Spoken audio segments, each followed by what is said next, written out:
Hi there, folks. My name is Jenny Lay-Flurry, and I'm honored to join you today to talk about accessibility, disability, and everything that's happening in our world, and some of the learning that I've had, that we've had, that I hope helps to move us forward. I'm going to start with some basics. Now, forgive me here, I'm going to go fast, but I do think it's important to just lay some groundwork before we get into the nuggets of joy that I hope, by sharing our learning, powers up your journey as you go forward. So let me just cover off a couple of basics. Stuff that you may know, stuff that you may not know, but I think it's important to get grounded. Accessibility is a responsibility. And why? Because disability is such an enormous gig. As we look at disability as one company of many, we see a big demographic, 1 billion plus. We see that it's one area of diversity that can impact any of us at any time. You can come and join our call gang at any point. It's also an area that has some pretty profound impacts, with 1 in 10 having access to the products they need, with a double unemployment rate, and yet a really high density of incredible talent. We look at disability as something that impacts permanent, temporarily, or situational, and that becomes really important. And I'll talk about why as I go through. Businesses also have been embracing this talent pool. This is a study done by Accenture actually a couple of years ago. And what it did was compare companies like ours that is invested and in really working on empowering people with disabilities, and what their financial output was in comparison to people who had not invested in disability inclusion. And the financial results on this page really speak for themselves. 28% higher revenue, double the net income, better performance. Because disability is a strength. It's a strength to companies if you empower it in the right way to bring expertise and have the right culture and environment to bring that in. Now, we knew all this going into this year, but let's just say there's a lot about this year that we didn't know. And so as we think about 2020, there's some pretty profound impacts that have happened here. You've got some amazing moments in history. Some of those moments in history is that we've seen the 30th anniversary of the Americans with Disabilities Act, which talked about independence, empowerment, access, and equality for people with disabilities. And if you haven't watched Crip Camp, you really are missing out. Put it in your Netflix queue right now. We've also seen some great authors writing books about how to really wallow in disability, how to grow the visibility of what this community, this big community, minority is not the right word to use, how we can bubble that and make sure it comes to the fore. And then we've had this gorgeous thing with a pandemic and all of the, unfortunately, negative impacts that come from that, educational impacts, and the differential between people with disabilities and not, unemployment impacts. I have seen some positive, don't get me wrong. I'm seeing that people are suddenly, like I am today, sitting here in Seattle, virtually working, something that people with disabilities have been striving to achieve for decades. But on the most part, it's magnified the gaps that we already knew existed. It's also, for us as a technology company, really being a moment to sit back, reflect, and lean in. We've had an incredible increased demand on accessibility as a means for work, life, play. And that means that tools that we've built have really just grown enormously. Captioning, as one example, we saw a 30 times increase in April versus February. I've got a dedicated support team that manages calls from customers with disabilities. Their volumes were up way over 200% and are up even higher in September. And then Immersive Reader, which is tool sets that we have for folks with dyslexia, that went up 560% in use. And you see that we've been putting out a lot of blogs of expertise from our own employee base about simple tricks, simple things that you can do to really lean in and be powered up in these times. The simple learning from this period and this time in history is that accessibility has never been important than it is today. And I think in many ways, we're going to be writing a lot of books about this, but we've also got an enormous wealth of learning that we need to take forward. If I start with our journey as a Microsoft company, our journey actually goes back a long way. If I go back in the history books of Microsoft, accessibility and disability really started to be an area of focus for us back in the 90s. And it was a focus in different ways. It was a nerdy focus, focusing on building tool sets for people with disabilities, starting with mobility, with sticky keys, but also blindness in some of our early versions of Windows. And also, I'll tell you that groups of employees with disabilities started coalescing in the company in the 90s as well. That's how I came to the company. I came to the company in 2005 to work on Hotmail. I didn't necessarily disclose to the fullest degree my own disability. I am severely, profoundly deaf. My speech is brilliant. I'm very modest as well. And what that meant is that I didn't have to share it until I found that I was struggling pretty hard.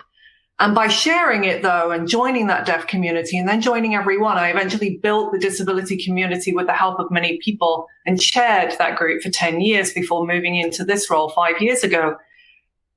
That gave me a wealth of knowledge, of understanding, and powers me, that connective tissue, to see my disability not as something I have to accommodate, but as a strength and an expertise that can help this company to move forward. What we have done here at Microsoft is build ourselves a maturity model. We're a business. We like to think about a business and really to help understand how were we doing? Were we doing a good job, a bad job? Where were we at and where did we need to go? We took a maturity model from Carnegie Mellon. We also took a maturity model from a company called Level Access, which is a great consultancy firm that focuses on accessibility, and the wealth of the accessibility leadership team, about 65 folks here at Microsoft across every division in the company, to build a model that worked across several dimensions to understand, what does a level 1 look like? What does a level 5 look like? Where are we going from and where are we going to? By thinking about accessibility and disability inclusion as a business, we have been able to grow our maturity in approach. And when I say maturity, I don't just mean products. I mean research. I mean how we hire talent and really grow the ecosystem of maturity so it's sustainable and durable far beyond any one human, myself included.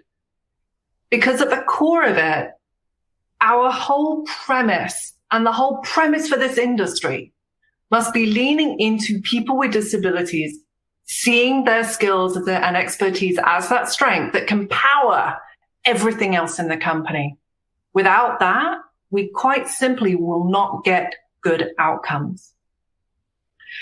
So in the beginning, I'll tell you, when we first put this model into place, our results were not so rosy. And we realized that it had to start with really driving some very clear people initiatives. The first thing that we really did was focus on inclusive hiring and powering up many of our incredible employees that bring themselves to work, including their disability, every single day, whether they shared that or not. Remembering that disability is 70% invisible, and people can be at their own level and their own just understanding of where they are with a disability journey. Mine is one example. And so this was really, how do we grow the number of people with disabilities? How do we make sure that people are embedded into every single thing that we do, whether that's a marketing campaign, a research study, or a product? And so we wallowed in the maturity model. And this is where I think this becomes so important, because it's kind of what does good look like before you really start driving specific programs that get you to good. Level 1, 2, 3, 4, and 5 all talk about having just simple things embedded in that process. But the key thing was to make sure that everything we did was inclusive and accessible. So when somebody applies for one of our roles, it's a accessible website. They can apply for the role. They can be part of anything that we do without having to go through an extra process to get there. And then we specifically go after talent pools that are underrepresented in the company. We actually went after autism as one of those. As a specific talent pool, we have very high density of people with STEM, science, technology, engineering, math expertise, but a very low unemployment and underemployment rate. And we put out a very specific program that identified that the problem was actually the interview. That was closing the door on talent getting into Microsoft. That was our own doing. And we had to open that door. So instead of that standard interview process, we now have an academy. In fact, we've now got a virtual academy, seeing that we're living in this world that brings in talent with autism, and autistic talent sit in the room and we'll go through a series of exercise and skill building. Minecraft was the real area of goodness for the virtual academy. And we end up with great talent coming into the company. In fact, across 12 different divisions in the company. And we also get a wealth of learning about how to be more inclusive as a company on the back of it. Because ultimately, if I look at the next stage, we all have to wallow in what has become a mantra for the disability community. Nothing about us without us.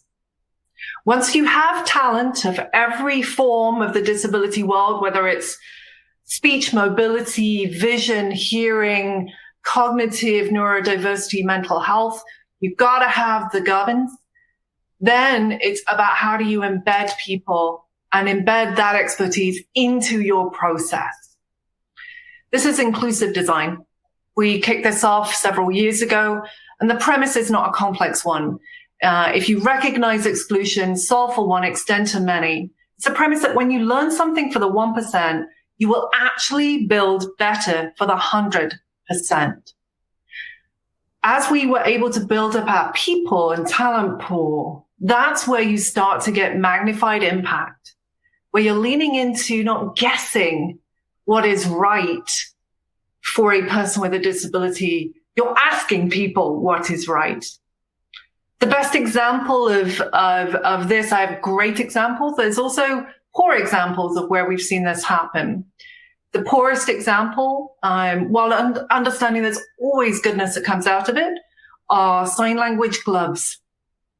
Sign language is something that, yes, there's stuff that happens on the hand, but more about that, it happens on the face, in the body, in fact, several areas of your whole environment.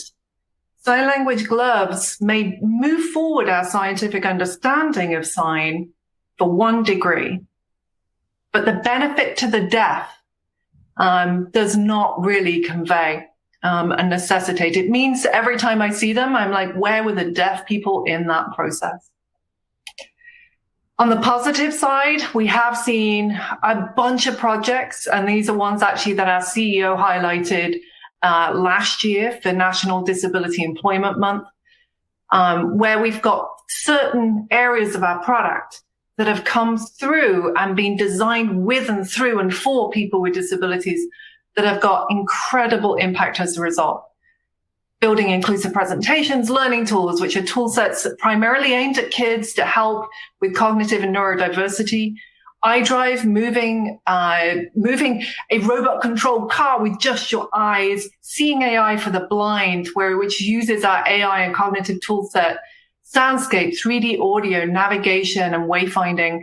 And then the adaptive controller. And the adaptive controller is probably one of the most powerful things and examples of inclusive design, where we really, well, the history on this one. This was a hackathon project. We hack every year. We love it. We open up a big tent. We had a virtual tent this year. And we bring in project teams to really focus on what could the future be for an area. We have an incredible tenure since 2014 of great disability projects. And a team came in. They actually came in with an incredible NGO called Warfighter Engaged to focus on building a controller for people with veterans, for veterans who are coming back, who needed something more than a controller that just worked with your opposable thumbs. They actually came 2 years in a row to that hackathon.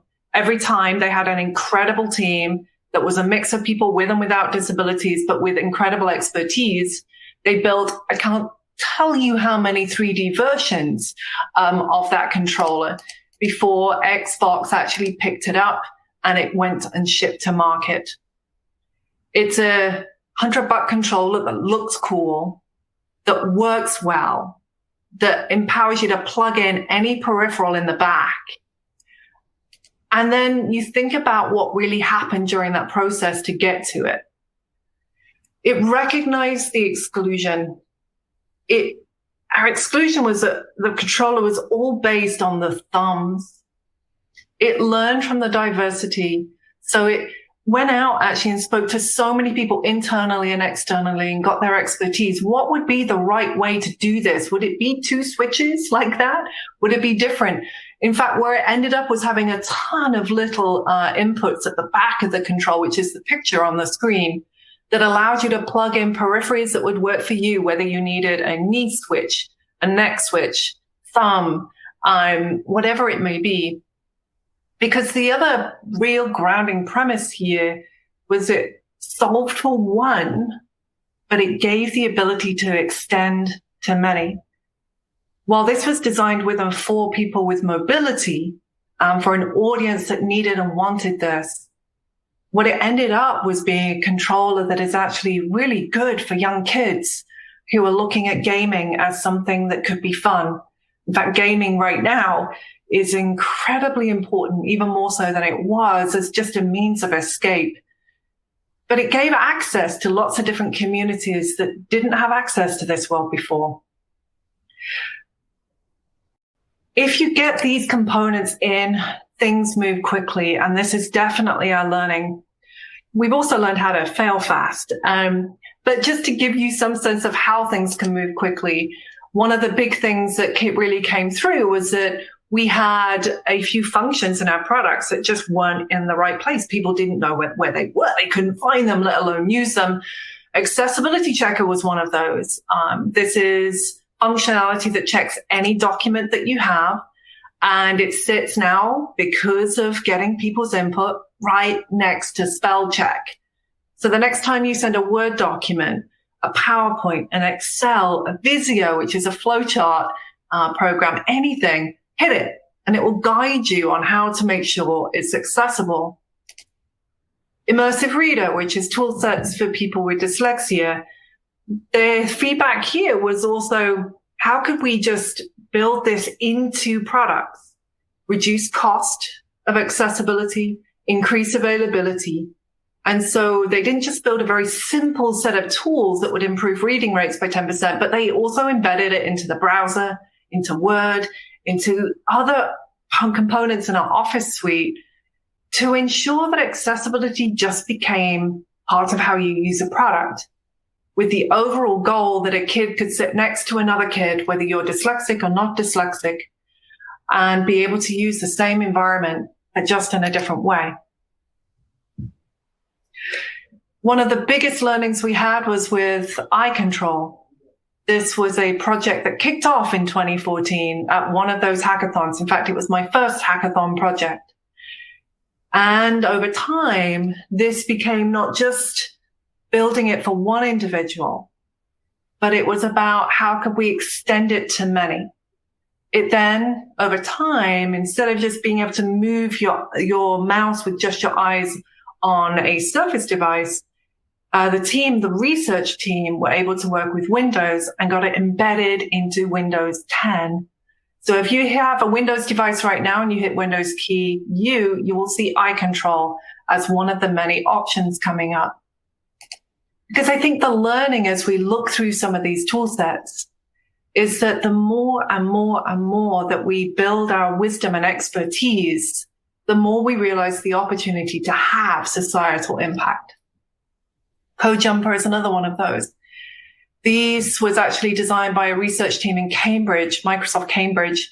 And it was all about how could you empower blind kids to be able to learn how to code when many of those coding environments were inaccessible. And making sure that you could still have that same degree of learning, but have fun in the process. They built 3D pods that play music, that when you connect them together in the right way, they play a piece of music. You're also learning the key principles of nested groups, and many other. They also made an accessible coding platform that went with it, and then shipped it off to a third party that focuses on blind, which was the best channel to get it out to kids to have an impact. Because ultimately, Microsoft wants to hire more people with disabilities, and in particular, blind developers are gold dust to us. Because who's going to build the best accessible code right off the bat? A blind developer is. And lastly, myself. How do I learn this environment? Feedback from many, many deaf folk have rendered a new environment for people with disabilities. And for the deaf, you'll see that I'm using captioning. Captioning is invaluable to me, but actually my language now is sign language. And Belle, who's my interpreter, is side by side with me today. She always appears on my screen in Microsoft Teams. I have captioning down the bottom. And then on the right-hand side, I will have a transcript. So if I miss anything, I can scroll backwards and forwards. These are just options. They are free, included, available. Because of the feedback, not just from me, but from all of our deaf employees and all of the customers that then realize, particularly again, these times, the opportunity that there is. But there's plenty more to do. And I think the opportunity is now. So if I look to the future and I look to the power and opportunity that you have, there's a couple of key things here that I think become incredibly important. AI is a game changer. We found that, in fact, many of the things that we have been learning from and using and driving, many of the features I just discussed, captioning, transcripts, immersive, all of those functions have been powered through AI and machine learning. It has accelerated progress technically when it comes to speech recognition, image recognition, natural language interaction. We have a grant program as a result, which is really about how can we accelerate the use of AI and accessibility as we go forward. It's crucially important that we invest in this to ensure that it's done with the right bar of ethics, privacy, confidentiality, but we also harness that human capability to drive us forward. And I will say, while we've learned a lot, we're actually entering our third year of this program shortly. I would say progress is not as much as we wanted. There is a data desert when it comes to disability and research.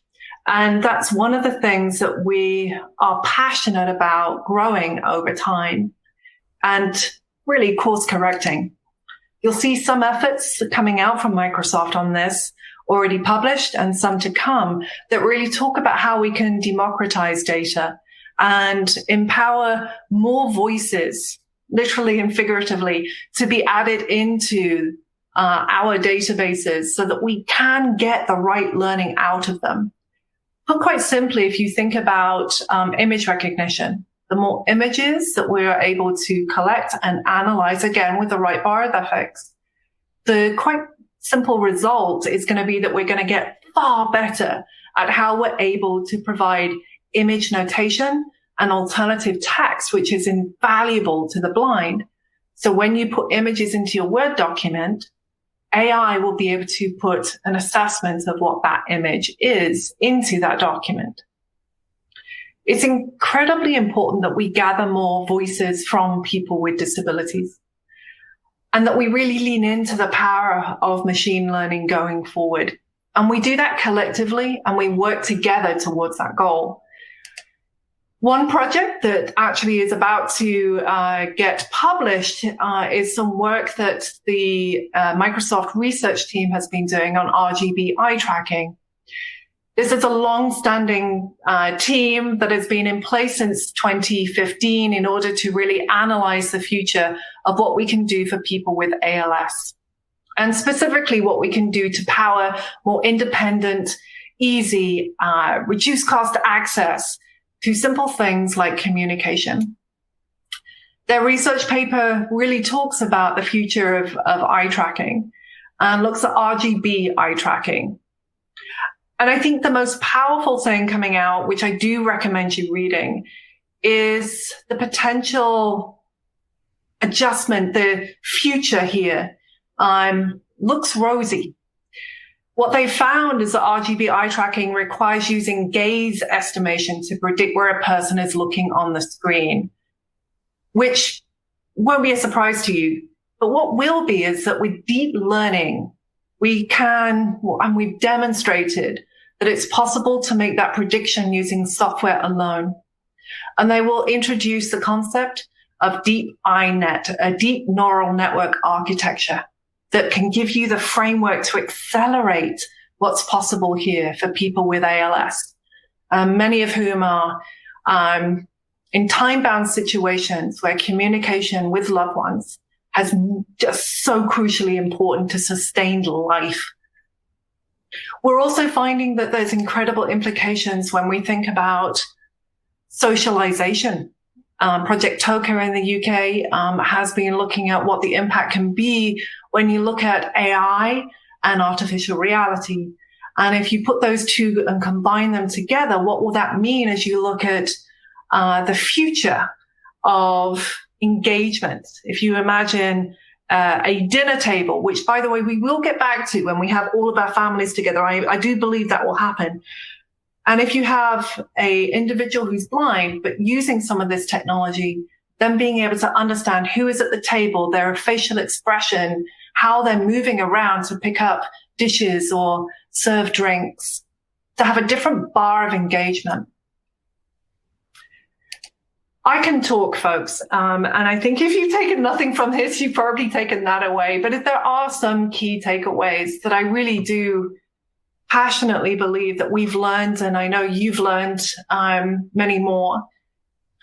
But if there's three things I do want to highlight, people with disabilities are the experts and are the key to unlocking future potential.